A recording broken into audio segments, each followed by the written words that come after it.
Good morning, everyone. Happy Father's Day to everyone out there. Good morning. All right, I don't know if you guys noticed, but it's a little bit thinner up here than usual, so I'm going to need extra help from you guys today. Think you could do that? All right. Come on, let's get this kicked off. You have turned my mourning into dancing, put off my rags and clothe me with gladness, and I will arise and I will praise you. I'll sing and not be silent. You have turned my mourning into dancing, put off my rags and clothe me with gladness, and I will arise, I will praise you. I'll sing and not be silent. Oh Lord, my God, I will give thanks to you forever. Oh Lord, my God, I will give thanks to you.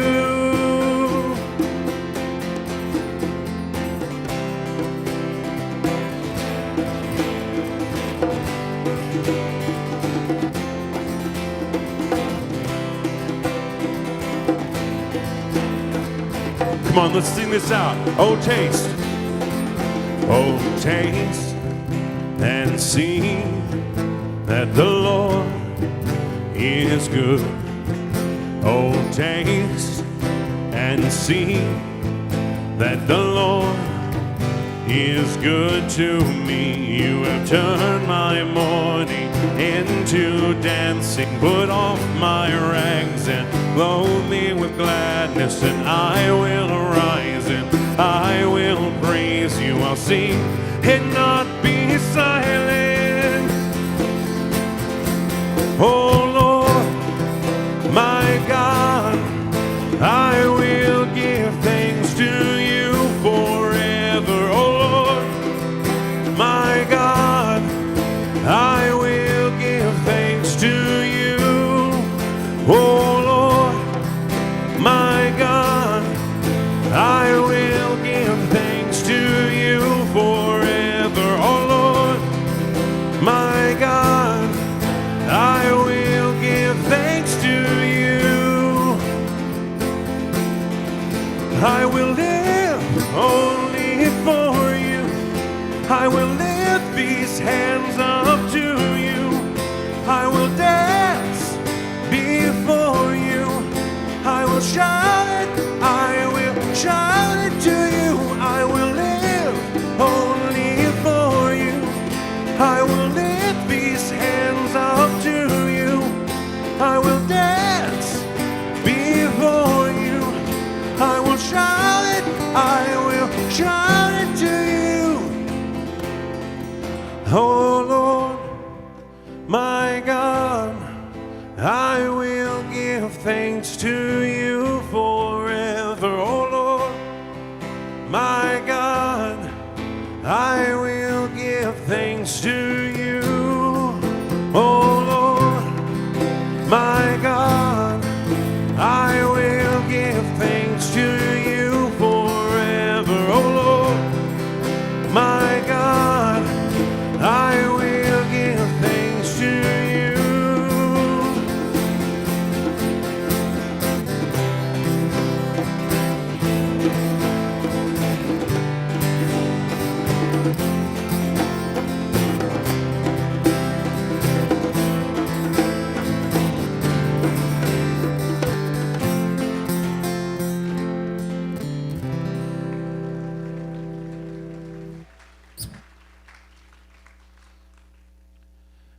Today is a very, very special and important day. It's Father's Day. So what better way to celebrate Father's Day than by coming here and praising the Heavenly Father? See, I've got two little boys of my own, as many of you know, and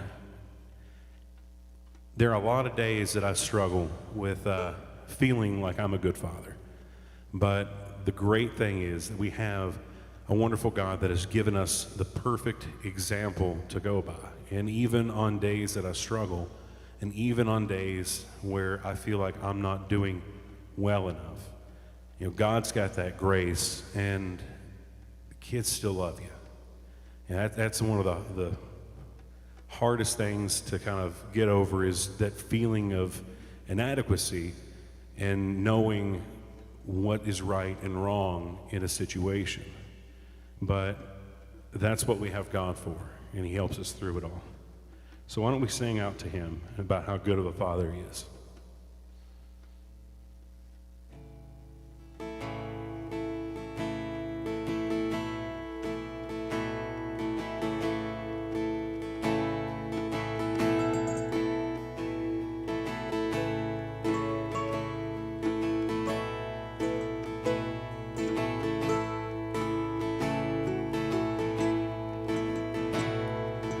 I've heard 1,000 stories of what they think you're like, that I've heard the tender whisper of love in the dead of night, and you tell me that you're pleasing, that I'm never alone.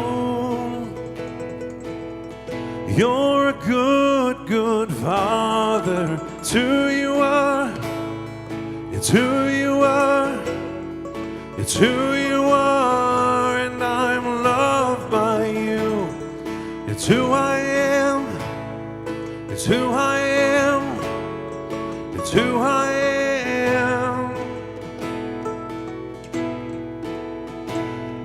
Oh, I've seen many searching for answers far and wide, but I know we're all searching for answers. Only you provide, 'cause you know just what we need before we say a word. You're a good, good Father. It's who you are. It's who you are. It's who you are, and I'm loved by you. It's who I am. It's who I am. It's who I am. You're a good, good Father. It's who you are. It's who you are. It's who you are, and I'm loved by you. It's who I am. It's who I am. It's who I am. You are perfect in all of your ways. You are perfect in all of your ways. You are perfect in all of your ways to us. Because you are perfect in all of your ways. You are perfect in all of your ways. You are perfect in all of your ways to us. Oh, this love so undeniable, I can hardly speak. Peace so unexplainable, I can hardly think, 'cause you call me deeper still as you call me, deeper still as you call me, deeper still into love. Love, love, love, you're a good, good Father. It's who you are. It's who you are. It's who you are, and I'm loved by you. It's who I am. It's who I am. It's who I am. You're a good, good Father.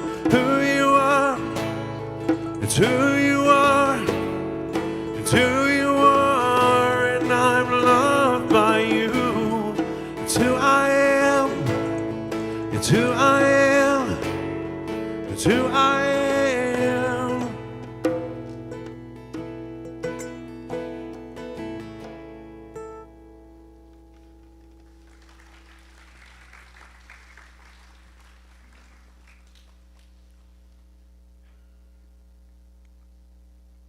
You know, what better way to spend this Father's Day than by just giving him a shout of praise and just basking in his amazing grace. Let's sing this next song out to God.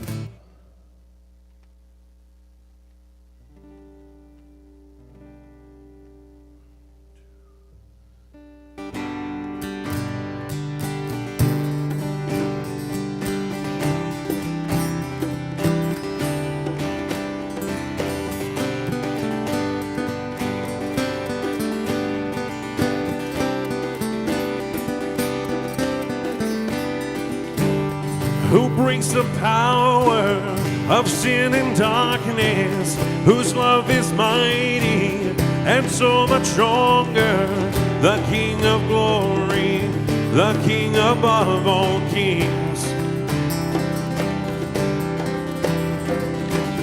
who shakes the whole earth with holy thunder, who leaves us breathless and awe and wonder, the King of glory, the King above all kings. Come on, sing it out.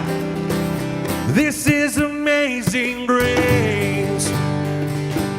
This is unfailing love, that you would take my place,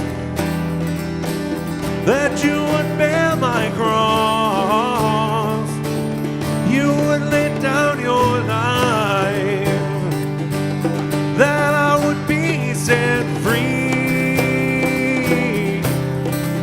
Oh, Jesus, I sing for all that you've done for me.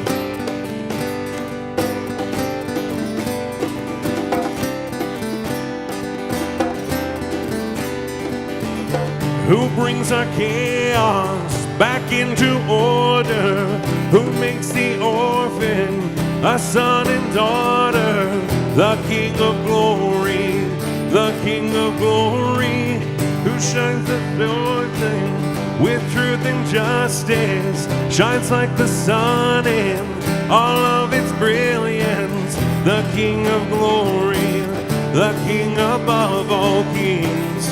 Yeah, this is amazing grace. This is unfailing love, that you would take my place,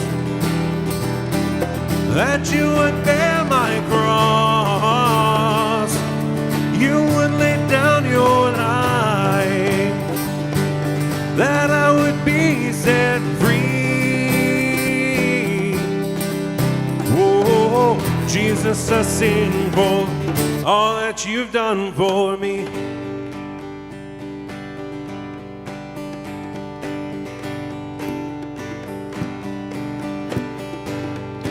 Worthy is the Lamb who was slain, worthy is the King who conquered the grave, worthy is the Lamb who was slain, worthy is the King who conquered the grave. We're singing, worthy is the Lamb who was slain, worthy is the King who conquered the grave. We're singing, worthy is the Lamb who was slain, worthy, worthy, worthy. Oh, this is amazing grace.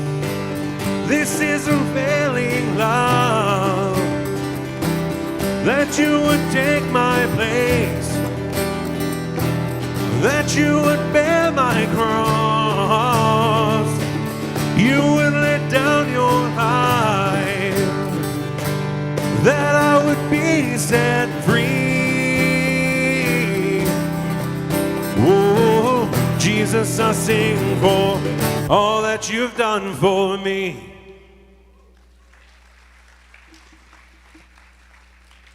Why don't you guys take a moment, step out and greet each other. If you see a dad, tell him Happy Father's Day.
Good morning, everybody. Welcome to Cornerstone Family Church. If you're visiting with us today, we're so glad you're here. Hey, church family at home, watching now or watching later.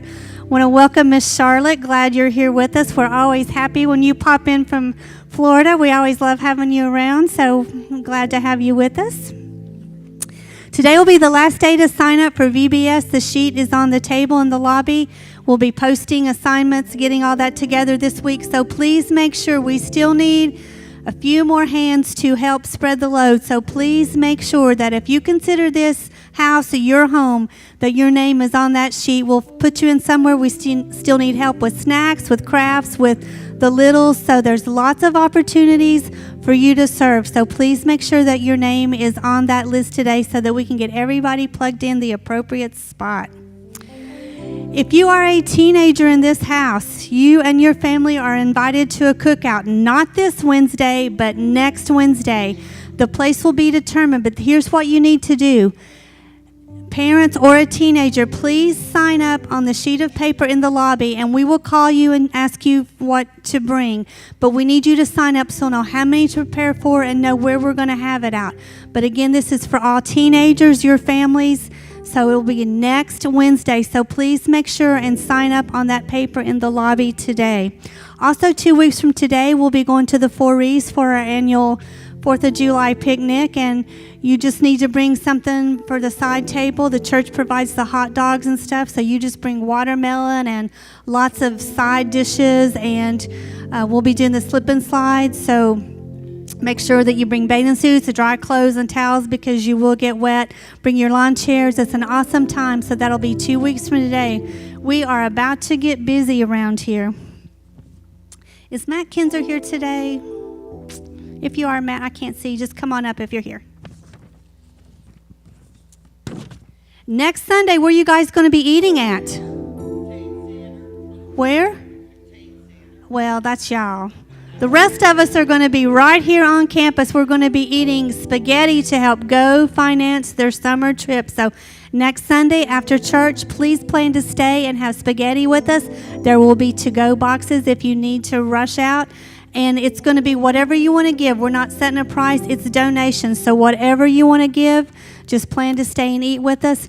And also, off your rockers, you are going to flamingo your way over to the Student Life Center and have your spaghetti over there. So thank you for making some space in the Family Growth Center for us. Joey says to please watch Facebook for instructions so you'll know what to do, whatever's going on with you flamingo off your rocker people. So Facebook is the place where you'll find that information out. So I know they know how to flamingo. Where in the world is Matt Kinzer? Have y'all seen that TV show, Where in the World is Matt? Well, this is the Matt, that Where in the World is Matt. And you never know where Matt's going to be, what he's going to be doing. How many countries have you been to? I have an app. I think it's like 16. I could be wrong, though. 16, and you're how old? 23. How many countries are there in the whole world? A bunch.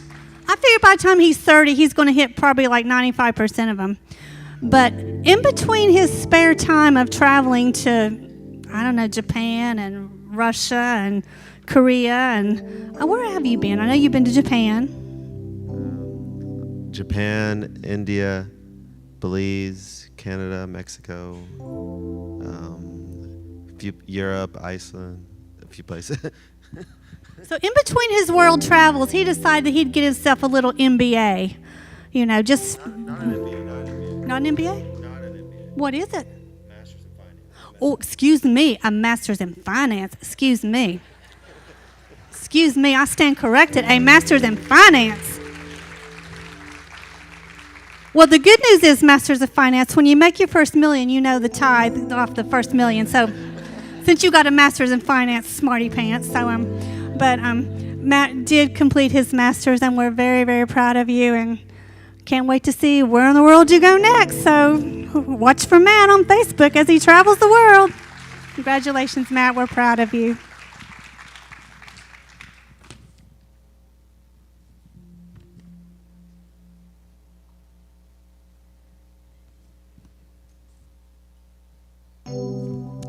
Also, for the spaghetti dinner next week, we will need help setting up. So if some of you guys and ladies and teenagers and gals, and we'll take whoever, if you could help us set some of the tables up in the Family Growth Center after church, it would be much appreciated. We'll need to go to the gym and bring some tables over, so we'll need your help doing that. So thank you for blessing the Go Girls as we help them set up. Let's see.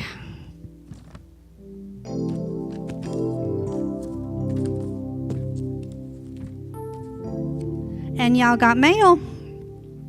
Dear Cornerstone Family Church, thank you so much for the gift cards. I will use them to make memories with my friends. I appreciate all of your love and support. Sincerely, Riley Riggs. So thank you, Riley, for the thank you card. So this morning as we get ready to give, thank you guys so much. And obviously, if you do consider this your home church, I know that you help support it, because why else would you come here? Why else would you listen to Pastor Scott week after week and entrust your family, entrust your children and your teenagers to this ministry that you sat under if you didn't believe in it? And so obviously if you believe in it, then your support should be there as well. And thank you guys so much. And it matters to God where your heart is. So thank you guys so much for your support this morning. Father, I thank you for the awesome people that make up Cornerstone. I thank you for them, God. Father, the ones that get it. And Father, the ones that maybe they're scared to tithe. Maybe they've never done it. Maybe they're not sure what's going to happen. Father, just show them your love and your grace. Just tug on their hearts, God, and let them know that you've got them, that it's going to be okay. Because, Father, it really is just a heart issue of letting go and trusting you. Father, we thank you for the opportunity to sow into good ground into your kingdom, God. We honor you this morning, Lord. Amen. Just bring your tithe and offerings forward, please, and children, 3rd through 6th grade, gather at the back door for Kids Church.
Life is always fair. I really enjoy repeating myself over and over again. I just love when the kids talk back to me. I don't care if you get a job this summer. I don't care if you get detention.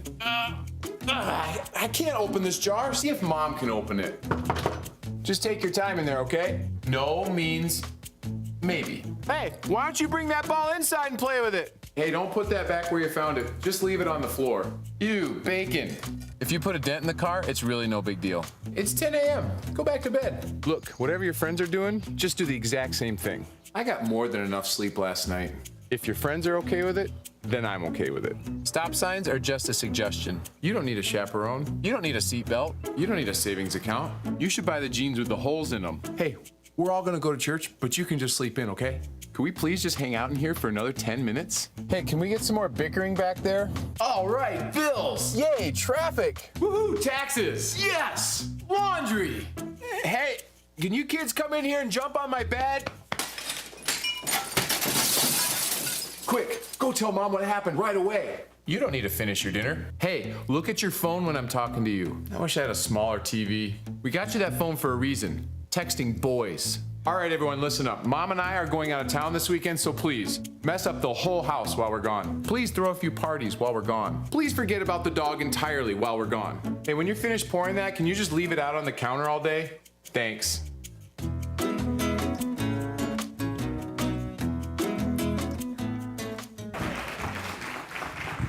What are you doing? I'm gonna bungee jump out of this tree. That's a really good idea. Oh my, dads are so silly, aren't they? All right, let's give some Chick-fil-A cards away this morning to some dads, all right? All right, so if I call your name, come on up. I need to take these off. Tyler Blankenship.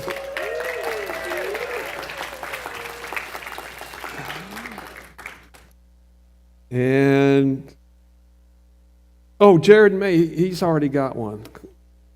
He's serving. He's not getting two. Nobody gets two, not at Cornerstone Family Church. Jonathan Hendricks, I'm assuming, unless we have another Jonathan here. And Isaac Preston. Yeah. Getting a little something for banging on those skins today. Thank you so much. Sounded good. Oh, Brandon Disney.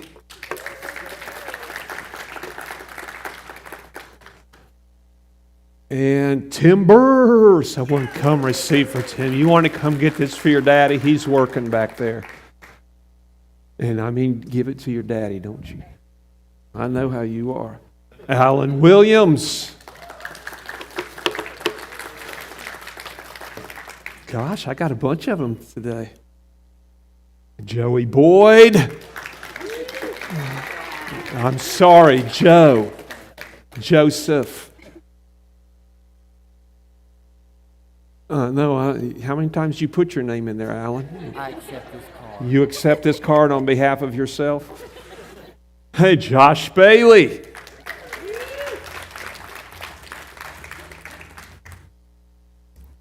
Oh, and Jody Deal.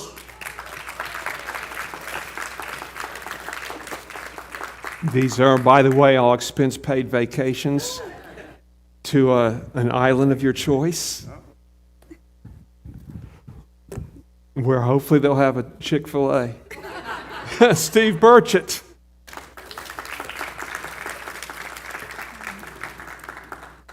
Van, I appreciate you helping me since without Hannah up here today. And Russell King.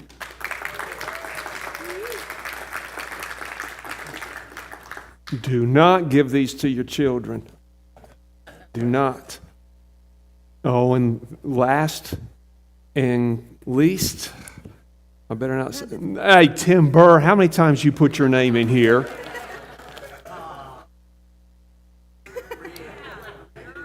Go get his card. Mark Williams. We can honestly say the whole praise team got a card today. Oh my, I appreciate these guys doing what they did today. Lord, between the combination of heavy vacations, Father's Day, and beautiful weather, Lordy have mercy. It did a number on us today, didn't it? So we'll reconvene in September and find out if we still know each other. So, eventful week for us this week, and for me personally, just learning life lessons. Still, I bought a toilet brush, but just between you and I'm going back to toilet paper.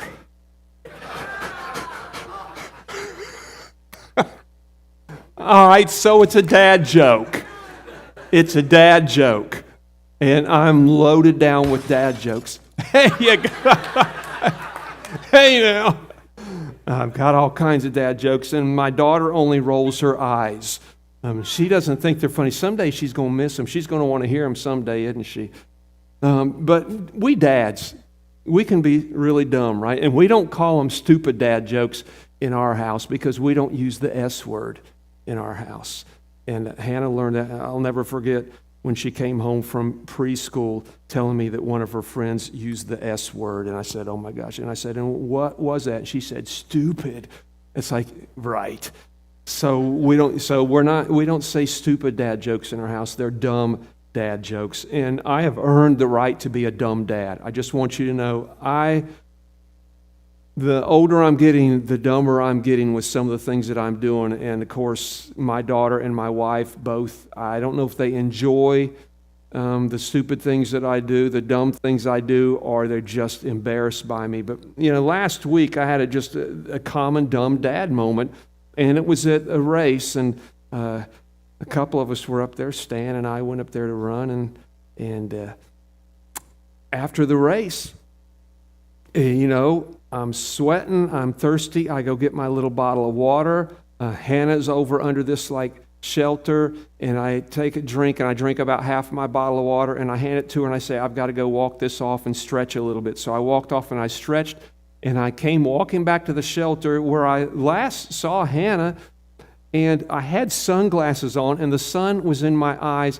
All I knew was that I saw an Asian girl sitting there. I'm in Amish country.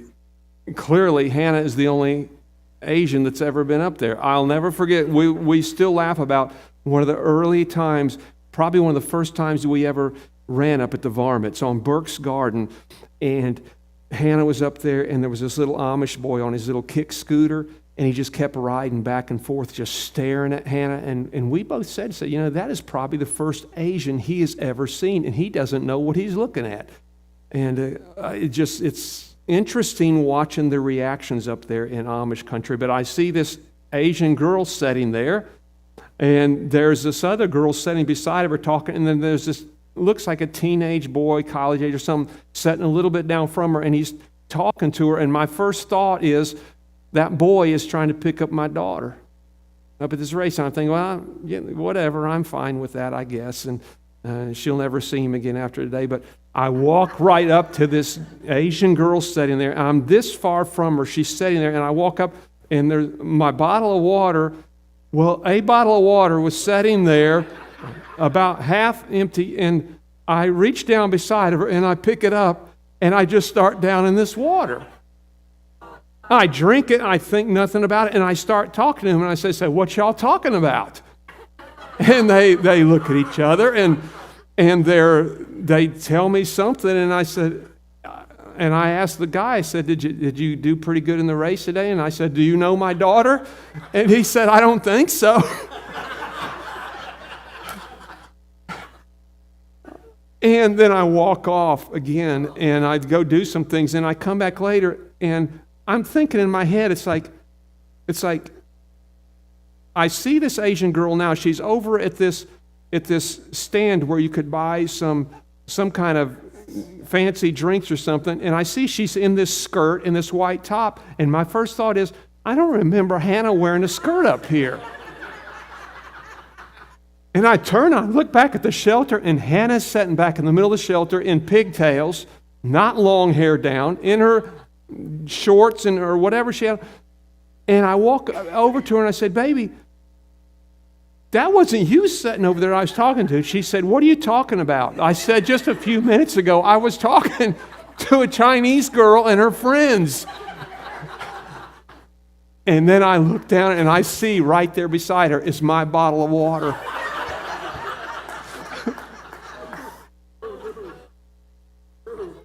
I found those three kids later on. I walked up to them and said, hey, I need to talk to you guys for just a second. I said, I just want you to know I'm not crazy.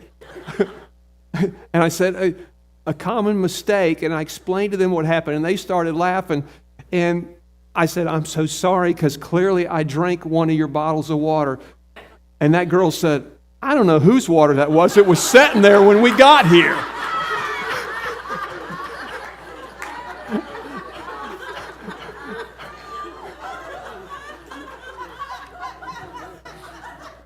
So I have been waiting all week for my mouth like to break out with big canker sores and just a dumb dad moment, a very, very dumb dad moment. I'm full of them. I'm telling you, that's probably the least bad thing I've done the last couple of weeks. The others I can't talk about. I'm not even giving you the details about the toilet brush. That was a fiasco from the start. So we took a few days this week and we went to D.C. Hannah always says she doesn't remember. This is the third time we've taken her there. She always says, I don't really remember what we did and all that. It's like we've taken her around the world, all these different countries, all these wonderful places. I wanted to stretch her. I want her to have a big global view and everything growing up. And it's like every time I start talking about it, I remember in Costa Rica and we did that. And she said, so we went to Costa Rica? It's like, she doesn't remember anything. And so now we have to go back and start redoing some of these things. And so we went to D.C. We normally love it there. It doesn't matter. We could go to D.C. in the middle of January and a heat wave would break out. I'm telling you, it was 90 degrees, but it didn't feel bad. It honestly didn't. But because we did a lot of walking in the zoo and around the different museums and everything in the mall area. If you've been there, you know that from the air, or from riding by in a car or the train on the metro or something, you look out and everything looks like it's kind of close together, and then you get there and it's nothing as close together. Many of you have been there, and if you were smart, some of y'all rode the little scooters, right? How many of y'all went up there and rode the scooters?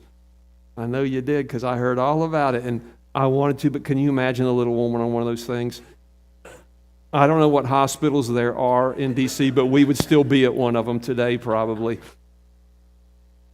Yeah, but anyway, Hannah and I, we love talking about history and the different presidents, and we're looking at different presidents stuff, and then she began to talk about things that she knew And she began to tell me about President Theodore Roosevelt's daughter, Alice, and what a troubled child it seems like she was, because it was just her and her daddy, because her mom passed away when she was young. And so she's just running around the White House, and she's just a loose cannon. And the whole time she's grown up, she has a pet snake, and she's carrying the snake around, a garter snake, around with her everywhere in the White House, and all the people that are on staff there, it's scaring them to death. And it's just like, oh Lord, here comes Alice, let's run. And so she was always into something. And so bad that when President Taft was elected after Theodore Roosevelt, she had met them. She didn't like them. And something happened between her and President Taft's wife, and she was very angry about it. And so she made a voodoo doll that looked like First Lady Taft and buried it in the backyard of the White House and put a curse on her. It was terrible. It was so bad that one day he was in his office and he was talking to a highly elected official, and Alice was in there, and she kept interrupting him. She kept interrupting him. And he said, Alice, if you interrupt me one more time, I'm going to throw you out the window. But she kept interrupting him. And finally, this high elected official said, President, sir, I don't mean to be disrespectful, but I speak for all of us when I say you've got to do something about your daughter. And he looked at him, and it was a famous line, and the quote has been recorded, and it's been respoken through the years. He said, sir, I can either run this country or try to control my daughter, but I cannot do both. And so he elected to be a pretty fine president, actually, but he was a terrible father, a great man, but not a great dad. And the Bible is full of stories like that, men who were great men, great leaders, great kings, great warriors, but they were terrible fathers. And I brought up Jephthah last week. Jephthah, the story is in Judges, and he was the son of Gilead, who was the starter of the whole Gilead tribe, the Gileadites. And so I told you last week that Gilead had a fling with a prostitute, got her pregnant, and out comes Jephthah. And when Jephthah and his two, what was considered legitimate brothers, became older, it sounds like the teenage years, those two brothers said, you're not welcome in this house anymore. We're not splitting our inheritance with you. And they kicked him out of the house, and he had to leave, and he went to a land called Tob, T-O-B, a strange place. And there he gathered some friends, some people that he knew went with him, and they started their own little clan thing. And the Bible doesn't talk about how, but somehow Jephthah became this great warrior, and he kind of gained some fame from it. Well, the Ammonites began to prey upon the Gileadites, and the Gileadites didn't seem to have the manpower or the know-how to defend themselves against the Ammonites, but the household of Gilead knew that Jephthah had become a great warrior. And so these same brothers who said, you're not welcome here, you're not one of us, they had to go to Tob and find Jephthah and said, hey, we wanted to come, and we know that we kicked you out, we know that we mistreated you, but we're coming to you now and we're saying, would you be our leader? Would you be the head of our tribe and defend us against the Ammonites? And Jephthah said, well, why should I do that? You said you didn't even consider me part of your family anymore. And they said, yeah, just forget what we said. Would you come be our head?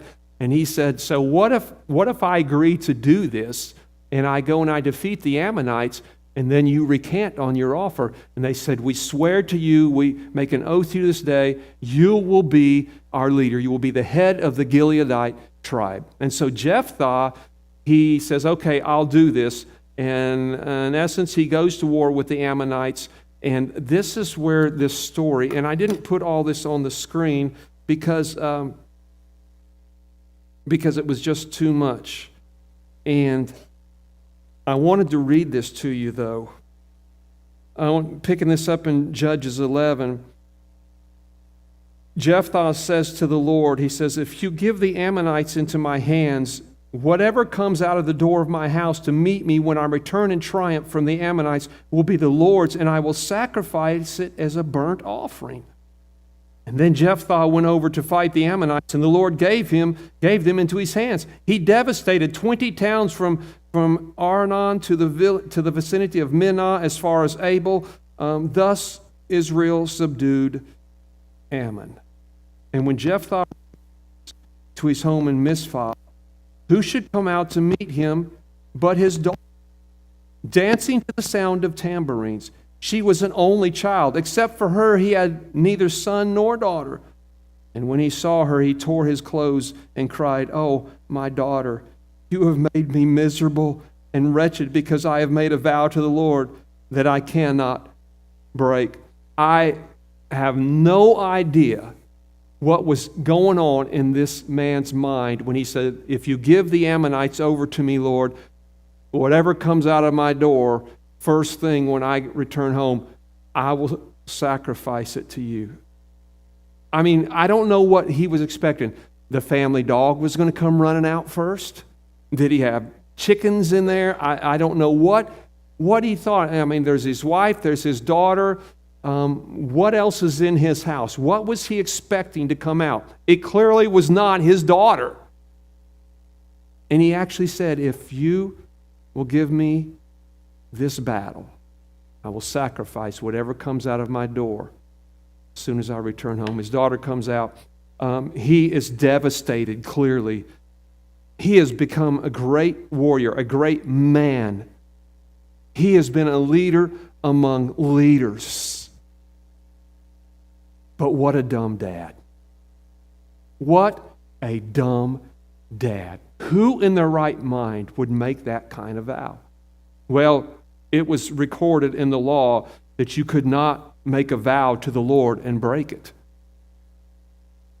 Ironically enough, there was also a law that you should not sacrifice your children. But he chose the law of the vow, and his daughter knew the law also, and she said, "Father, you cannot break this vow. You have to do what you told the Lord you would do." She said, "But will you at least give me 2 months to go with my friends up into the mountains and cry because I will never know a husband?" So she went off for 2 months with her friends and wept in the mountains, and she came back, and the Bible says, and then Jephthah did what he vowed to the Lord he would do. That is the dumbest story in the Bible. The dumbest human being in the Bible. He's a dad. What a dumb dad to make that vow. And then to believe that the Lord would not show grace if he broke that vow. And it's just dumb fathering. Great leader, dumb dad. The Bible is full of great leaders, but dumb dads. Isaac, not our Isaac. I think he's a great dad. Isaac showing favoritism between Jacob and Esau, and he's showing favoritism, clear favoritism to Esau. And even though now Jacob is doing things that he probably shouldn't do, and he's tricking his father, and the mom is involved in all that, and I know that's stuff that probably shouldn't have happened, but it was Isaac's fault. Showing favoritism with your children as a father, that's just dumb. And here's the problem. When a dad is dumb, the kids become even dumber. So you've got dumb and dumber. Now Isaac has Jacob. Isaac's done a dumb thing.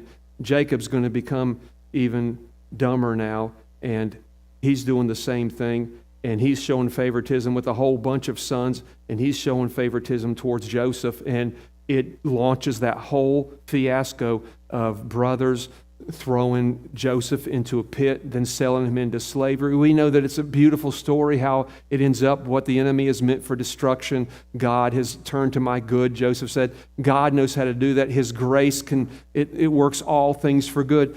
But the underlying problem in the story still exists. We have a dumb dad who's produced even a dumber son now, and now he's doing dumb things, and it just keeps perpetuating, and that's what happens. Both of those men were great men, not great fathers. David, oh my goodness, David, the King of Kings in Jewish history. Nobody like him. A great warrior before he ever became king. Saul has slain his thousands, David his tens of thousands. There was nobody like David. He was a great worshiper. He was a great architect of the kingdom of Israel and how he put all the pieces in place for his son Solomon to take the throne and to rebuild the kingdom. And a great, great man. He was a man after God's own heart. What a dumb dad. Terrible dad. He's got one son who is lusting after the sister, ends up raping the sister. Another brother ends up killing that brother because that brother did that to the sister. But that brother, who seemed like that he had great conscience and he was trying to, avenge something in the family, he gets older and he decides he wants his father's throne, and he's trying to kill his own father to get the throne. Total dysfunctional mess in that household. There is nobody you've ever known that's probably a worse father than King David. But you'll never find a man that was greater. It goes to show you how you can be a great man, but a terrible father. These men were pursuing the things in their heart. And they were so pursuing their dreams, their ambitions, the things they wanted for themselves. They were so focused on that they lost sight of one of the greatest purposes, being a father. Raising their children to be greater than what they are, not dumber than them, but greater than them. David, who has affairs and can't keep anything in his personal life in order, has a son Solomon who ends up with 700 wives and 300 wives and 700 concubines. Did I get that order right? Let's put it this way. He got 1,000 women nagging him, man. I know what it's like with just one. 1,000. Solomon is so wise. He's so wise. God pretty much lets him know, ask anything you want, and I'm going to do it. Solomon's like, I would only ask one thing, wisdom to lead your people. And the kingdom becomes very great. Very great. I mean, the Queen of Sheba comes and she's so impressed with how Solomon is built and running this kingdom, she's giving her wealth over to Solomon, which is where we get the understanding, the wealth of the wicked laid up for the righteous. But man, as a person in his household, amazing how you can be such a great, great man and such a dumb, dumb dad at the same time. This passage, I love this passage in Deuteronomy, one of those words that's hard for me to say. I worked hard trying to say, let's see if I can get it right. It's that dinosaur with the big plate and the horns coming out. Triceratops. And I couldn't say that the other day. And Hannah laughed and laughed. I haven't seen that child laugh so hard in years. And then next thing you know, I'm standing there and I'm trying to say it, and she's got her... Have you noticed how your kids, how tricky they can be to get their phones out and be videoing you and you don't even know it? She has all these videos of me, and I don't know when she took them, and she's like, yeah. And then she'll say, look at this video of you. It's like, when did you take that? So Deuteronomy should be called Don't-eronomy.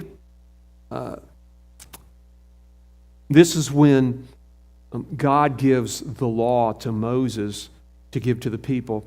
You should know that, in Exodus, you get the short version, the 10 Commandments, blah, blah, blah, blah, blah. But that's not actually how it played out. And Deuteronomy gives you the details. When Moses gives a law to the people, he gives an explanation because God wants this and God expects that. He's explaining the heart of God behind the law of God so that they would understand. And so that's when the command is given to the people, or the heart of God is laid out before the people here in Deuteronomy 6, 5, 7. And you need to know that culturally this was given to the men, and the men would relay it probably to the women later. Love the Lord your God with all your heart. He's saying this to people who were predominantly men who, in that culture, they're pretty much all going to be dads. He's saying, love the Lord your God with all your heart and with all your soul and with all your strength. These commandments I give you today are to be upon your hearts. He's saying, I don't want this just to be a head thing. I want you to understand why I'm saying these things. The Lord is saying to them, I want you to get it. I want this to be impressed on your heart. What I want you to understand is God is speaking into their lives. He's speaking into these men's lives. And he's saying, I want this to be upon your hearts. And then he continues, impress them. Press them into your children. Talk to them when you sit at home and when you walk along the road, when you lie down and when you get up. He's saying, get this stuff in you. I'm speaking into your life. I'm pressing this into you. Now I want you to turn as dads, and I want you to press them into your children. Speak them into your children. Talk to them when you're just sitting around the house, when you're walking together along the road, when you lie down and you're talking at night, when you get up in the mornings. Press these into your children. I want you to understand that a good dad speaks into his children's lives. A good dad speaks into his children's lives. He speaks all kinds of things. Advice. There's nothing like a dad's advice, right? And I know sometimes our children don't receive it very well, it appears, but I have learned they are hearing, they do get it, and when the moment of crisis happens, it comes back to them. Oh, I have learned so much as the father of a child in college, a little ways away from here, where now she has to kind of be on her own. And now she has to make her own decisions, and she has to figure out her own problems and her own solutions for those problems. And I've found that the things that we have pressed into her, that we've spoken into her life, they do come back.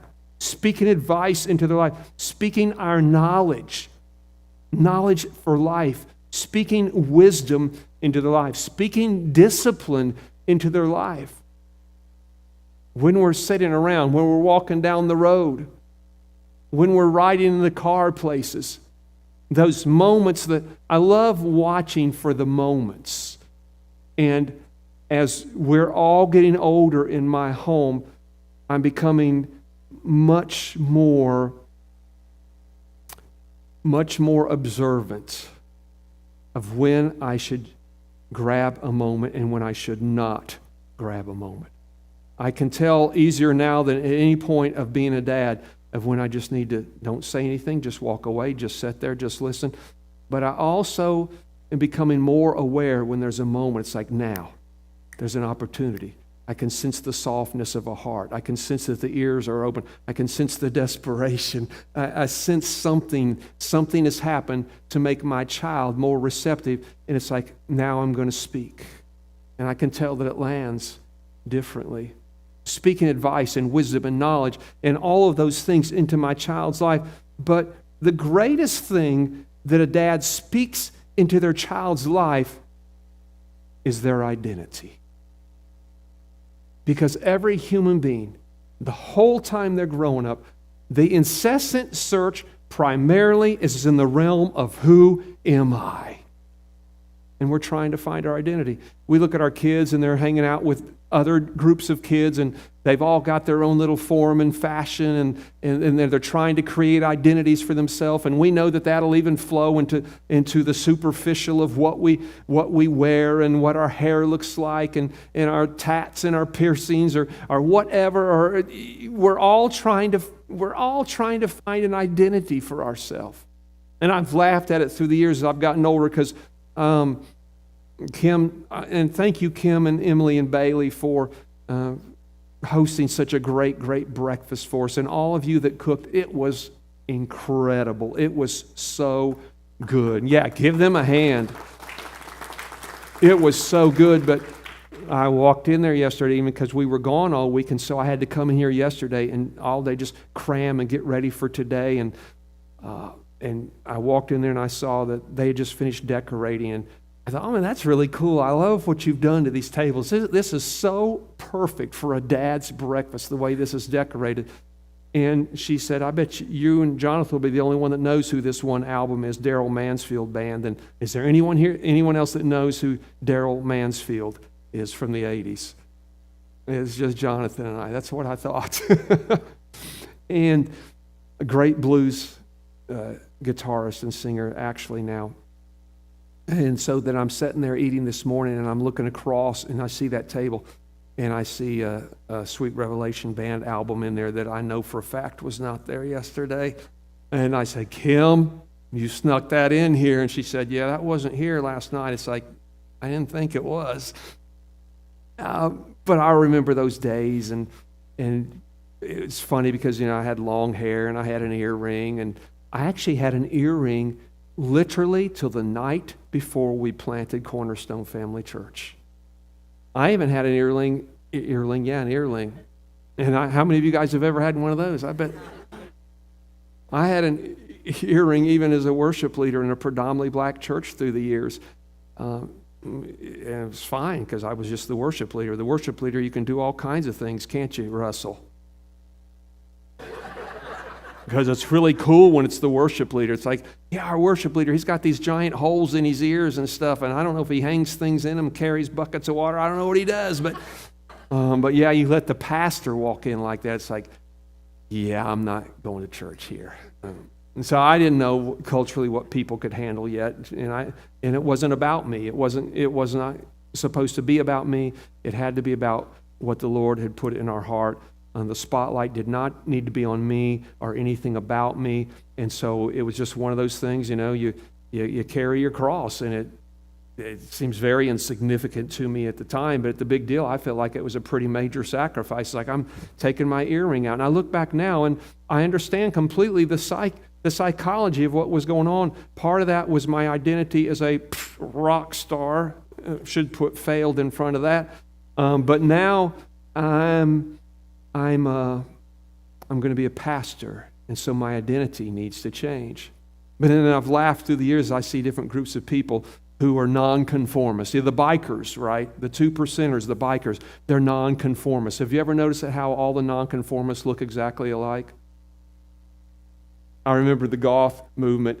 All these kids were nonconformists. We're not wearing all those clothes that all these other kids are wearing. We're nonconformists. And they've got all these dark black clothes on and everything, and they all look exactly alike. We're nonconformists. It's like, when you grow up, you're going to look back and you're going to have such a laugh about yourself. There's no such thing as a nonconformist. We all conform to something. And we're all doing it because we're trying to find identity. And if you don't speak identity into your children's lives, guess what? Other people will. They'll find it somewhere. I believe my greatest role on planet Earth has not been being your pastor, but it's been Hannah's daddy, watching her life, observing her life, seeing her skills, seeing her giftings, and speaking about those things. Speaking into her life what I see as her gifts, her possibilities, her capabilities, noticing her opportunities, talking about those things, and helping craft in her an identity based on the gifts of God that was put in her, even in her mother's womb, that now God has given me the ability to see some of those things and to speak those things into her life, and now she gets to use that however she wants. Sadly, you've probably noticed, our children have minds of their own. Oh, if they only did not. What great kids we could make them into, right? If they would just do what we say, if they would become exactly what we're trying to tell them, oh, what great human beings they would be. It doesn't work that way. They get to choose, and thank God for that, for all of us.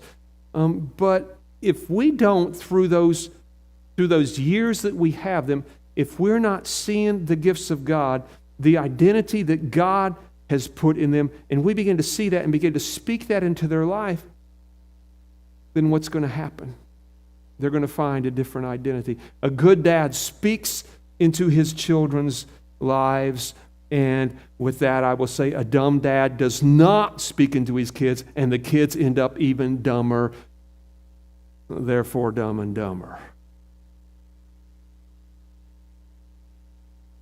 A dumb dad. Now I want you to think about that word before I pray for all you daddies today. Think about that word dumb. What is that dumb, what does that word literally mean in the context, the literal context? What does that word mean? Can't speak. Dumb and dumber. If you do not speak into your children's lives, then you're dumb. You're not speaking. Your children will become even dumber. Just ask, not our Isaac, but the Isaac of the Bible. It becomes a generational curse at times. I love you dads. I love the dads at Cornerstone Family Church. We represent many generations here today. We've grown up in different times culturally. There's been a lot of shiftings and transitions in fatherhood and motherhood and the whole family dynamic. I don't think today when we talk about the nuclear family, I don't even know if young families even know what we're talking about, because the nuclear family, ironically enough, has just blown up and exploded. And everything has shifted. I grew up in a day when being a dad meant you just worked. You worked. You worked. I grew up in a day where the majority of the moms were stay-home moms, which is great and wonderful if that's possible for that family. And it was primarily the dads that worked, and the dads had to work long, hard hours. It wasn't like today. Today we want our job to be filled with benefits and perks, and we want our job to completely work around our life. Am I right? We need our job to work into our life. My dad's generation, that was not that generation. Your life revolved around your job. Whatever they told you they needed, that's what you did, however many hours they needed you. And because of that, I grew up in a world where the dad and the kids didn't do a lot of play things together. And when we moved from Illinois to the farm out here in West Virginia, I don't know how many of you know how tough a farmer's life is, but it's just endless hours, and you work and you work and you work, and it's just like you never get it done. The next day, it's a brand new category of things you've got to do over here now, and it just never ends. And we grew up on a farm where we learned to play and do things and have fun, but it wasn't like today. My dad was a great dad. You know how I feel about my dad if you've been here very long. Great, godly man, and I think he was a great dad because he mirrored Jesus Christ to me with his love and with his grace, with his mercy. Trust me, with his mercy. But it was not the time in our culture where dads went out and did a lot of things with their kids.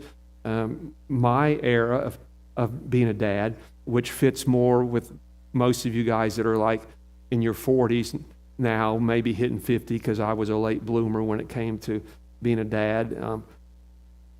But we did things with our kids. We did all kinds of things with our kids. And Hannah and I we've grown together. She's my buddy. She's, my wife and my daughter are my two best friends. And we've just grown up doing everything together. And I'm always excited now when she comes home for the summer. It's like, oh, my buddy's back, and we can go out and we can play and do things again, And that's our world. And now you young dads, that's going to be your world, but you have to be more cautious, because if you don't watch it, your playtime with your kids will just be screens. You see, here's the problem, and all of the psychologists in the world and psychiatrists and brain people, they will all back me on this. The thing that is changing now is where it's common for dads and their kids to play the games together, the screen games. It's not bonding time like how we used to play. If you go out and you ride bikes together and you build things together and you hike together and you're throwing a football or whatever, that is completely different than sitting side by side, pushing buttons. That all of the attention and focus is going on the screen. The interaction is between you as a person and the screen.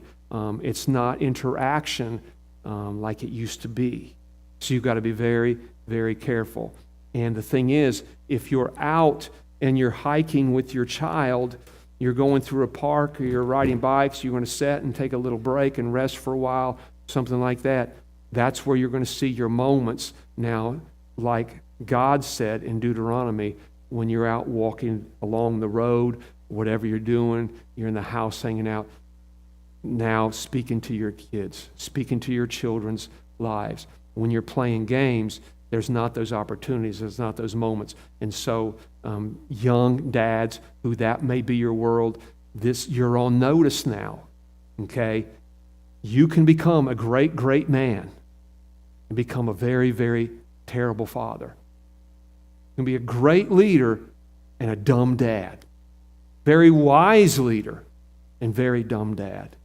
You have to be very intentional now, because these leaders were all about that, from Theodore Roosevelt to Jephthah to David to whoever. They're very focused on the thing that's in their heart, becoming great at that, and they became great. But while they were focused on what they wanted to do in their heart, they lost their opportunity to become dads, good dads. And if all you do with your children is play games, video games, you're losing your moment. And you maybe become really good at playing that game and teaching your child how to become really good at that game, but it's not being a good dad. It's not being a great dad. You can do that. You can have those moments. I'm not telling you don't play games with your kids. I'm saying if that's all the interaction you have with your kids, you're a dumb dad, and your kids will end up even dumber. You believe that? Yeah. Hey, if you're dad, why don't you come up here with me? Well, not up here. Stay down there. And I will hopefully recognize each one of you better than I do my own daughter.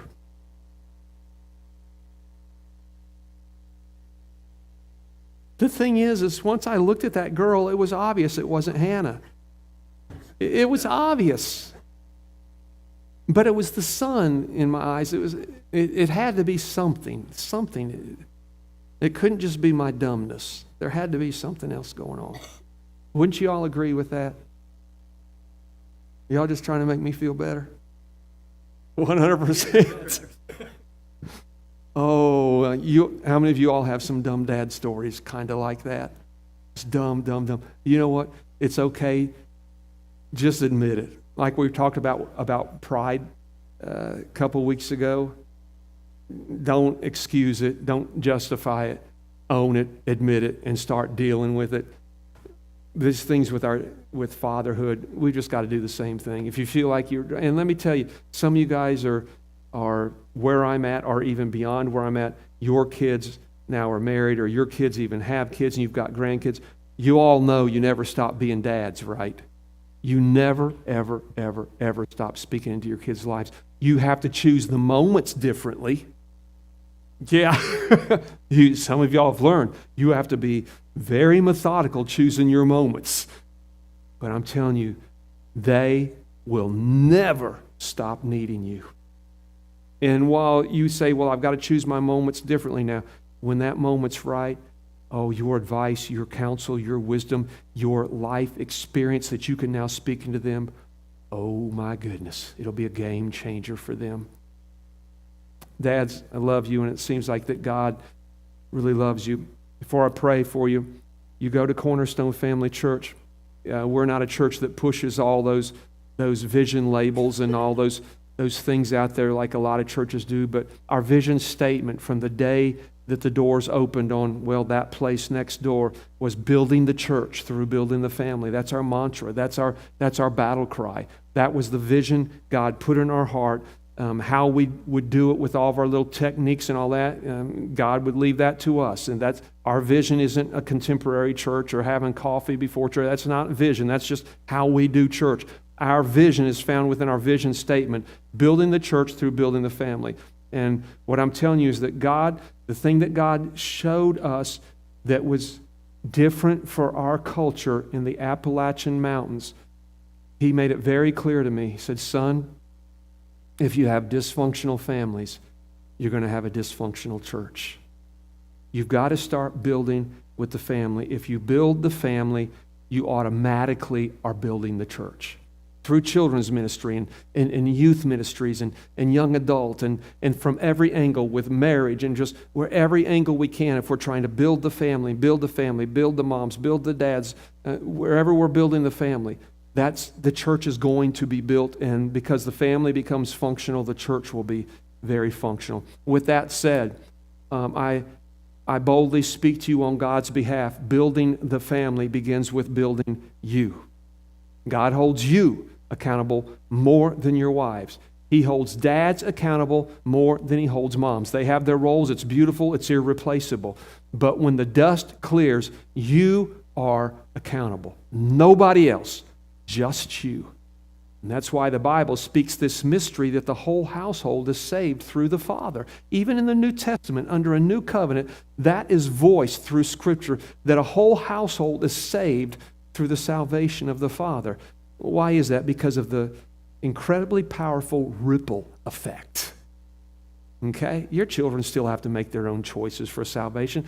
It's just God trying to show us the power of how salvation is released through the Father.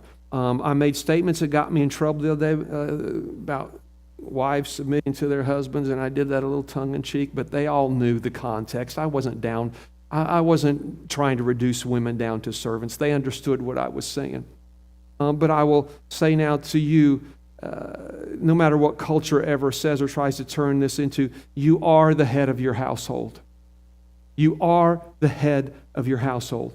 You're in a joint operation with your wives, with the moms, and you all need to be on the same page, and hopefully you're praying together and come to terms with everything and like mind, like heart. But when the dust clears, you are the head of your household. And my wife and I, this has always been clear for us, and there's never been an issue. We're going to try to be on the same page all the time that we can, and 99% of the time we have been. But when we come to an issue, whether it's concerning this church, whether it's concerning our family personally, whatever it is, if we can't see eye to eye and we don't agree, we're going with my decision. Why? Because I'm the one God's going to hold accountable. I've told our leaders here through the years, I love our deacons, and we have they've become my best friends in life, and our hearts are together, and I love them, and I love sharing my life together with them and serving with them. And they understand, we're going to always try to be on the same page, and I think for the most part, we always have been. But I think they will tell you that if we come to a place of impasse, and we don't see eye to eye, we have to go with what I think and what I feel, because God's not going to hold them accountable for the decision in this house. He'll hold me accountable. And therefore, if we make a bad decision, if it's my decision, it's a bad decision, it's on me. But thank God for grace. And God will make me a stronger leader, because I'm going to be bold to say, I believe God has spoke to me, and this is what we need to do. And if you guys can't see this, you just need to pray about it till you do see it. But this is what we need to do. And if I'm right, it's all wonderful. But if I'm wrong, it's okay too, because I believe God's grace will say, well, son, You did the best you could. You made the best decision you could in that moment. You really thought you were doing right. It really wasn't right. That wasn't me that time. But you know what? Because you were operating in the position that I called you to, my grace will abound more than that failure. Now, I believe that's how it works for dads. I believe, now you got to be tapped in. You got to be walking with God. You've got to make sure you've got, as best as you can, the pulse of God in situations. You can't be some ungodly man who never goes to church, doesn't have a prayer life, you're never in the Word of God, but now you think you're going to be the sole authority, and then you've got this wife who's in the Word of God all the time. Now you all are at odds because you're not seeing eye to eye, but she's kind of walking with God and you're not. That can be a problem, okay? Because that's not an order that God designed. What I just read to you was God speaking into these men's hearts, saying, get my law into your heart. Understand why I'm saying the things that I'm saying. Make sure they're in your heart so now you can turn and you can impart them, speak them into your family, into your children. It's a high accountability, but it's also a wonderful, wonderful, wonderful position God has given us. A wonderful position. We're of no greater value than anybody in our household. We're of no greater value. We're all equal. But when it comes to accountability, we are not all equal. I thank you for these men today, Father. Cornerstone Family Church is a strong church for many reasons, because we have strong families, Lord. We have strong individuals. But this is a church, Lord, in the Appalachian Mountains that people come to and they visit and they say, man, there's a lot of men in your church, because they're used to going to these little churches that there's not a lot of men. And they hang around and they go, man, your guys are really involved. They're even in children's ministry. It's like, yeah, that's who we are. I thank you for these men, Lord, because the stronger these men become in their walk with you, the ripple effect in this house will be automatic. And Father, we all stand before you. Me definitely with these guys. Definitely what Russell said resonates with all of us. There's some days you just feel like a total failure as a father. And we look at our kids and we're going, what did we do wrong? I've said it myself multiple times. Where did I go wrong here? We bear the responsibility of when our kids are off track. We instantly feel the responsibility. What did we do wrong? And you've put that in us, Lord, so that we can figure out how to make adjustments and right the ship. But Lord, these men, they've come from many different backgrounds in their parenting, and some of them have probably dealt with some things, Lord, that they look in the mirror and they go, I'm such a failure. I pray today that you will comfort them. Maybe some of them did make some major mistakes. Maybe some of them are responsible for some of the negative things going on in their children's lives. But Lord, they can't do anything about it now. But you are a God who makes all things new. You can reverse the curse, and you can, Lord, you can provide new, fresh opportunities of relationship and speaking into our children's lives. Today, Father, may each of these men, wherever they're at in life, with their children, at whatever age, today, Father, I pray that you will give them fresh insights, a fresh flow of your Spirit. Help them to see the opportunities, seize the opportunities. May they leave here today more motivated than they've ever been in their life to watch for the opportunities, to speak in their children's lives, no matter what age their children are. And help them to see, Lord, that as they do it, they will feel the greatness that comes with that. How many of you guys like being dads? Isn't it just the best? It's just the best. And I've loved every single stage. And I always want, of course, we were at a place in the Air and Space Museum Friday. The big one out by Dulles Airport, and we've been there several times. And there's this little Chinese girl, and she got the little Chinese pigtails, and and she's wanting to get up to the water fountain, and her daddy's saying, come on, we got to go. And she, do what? I thought it was Hannah. I walked home and I said, here, baby, let me help you. And I picked her up and I held her up to the water fountain. And then her dad comes up and gives me a karate chop. And I said, I'm sorry, I thought that was my daughter. And then Hannah walks up and it's like, no. I began to reminisce her at that age, and I wanted her back at that age. But I've also learned that every single stage she has been, I want her back at that age and at that age and at that age and that age.